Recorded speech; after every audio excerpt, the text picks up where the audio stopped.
সম্মানিত উপস্থিতি, তারা আজকে এখানে বসে থাকি, কোনো মূল্যায়ন নাই। ছাত্রলীগ করা সাবেক, আওয়ামী লীগ করা, মাওলানা মোহাম্মদ আবু সাইদ সাধারণ সম্পাদক বাংলাদেশ ইসলামী ঐক্য জোটের মঞ্চে আসন গ্রহণ করার জন্য বিনীত অনুরোধ করছি। তারা আজকে আমরা ওইখানে বসে থাকি। মদনের পক্ষ থেকে কাকে এখানে তোলা হয়েছে আমরা জানি না ভাই।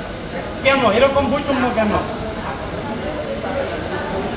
আমাদের কোনো প্রতিনিধি এখানে না, আমাদের দেখেন আমাদের আমরা যারা নেতৃত্ব দিচ্ছি জুলাই আগস্টে, হ্যাঁ আঙ্কেল তো আছে আমার, উনি আমার বাবার সাথে রাজনীতি করতেন, উনি আমাকে পারিবারিকভাবেই চিনেন। না না, এটা আমাদের অস্তিত্বে লাগতেছে। জুলাই আগস্ট করলে মদন শুরু করছে, মদন থেকে উৎপত্তি হয়েছে। ওইখানে আমরা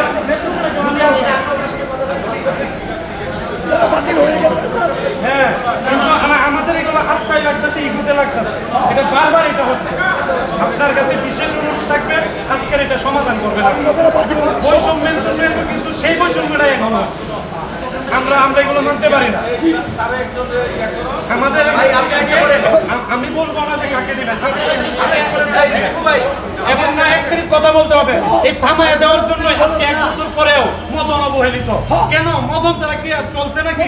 18 জুলাই প্রথম আমরা নেতৃত্ব আন্দোলন করে এই আওয়ামী লীগ, আজকে যারা আওয়ামী লীগের নিচে লঙ্ঘিত করে বড় হয়েছে, তারা আজকে স্টেজে থাকে।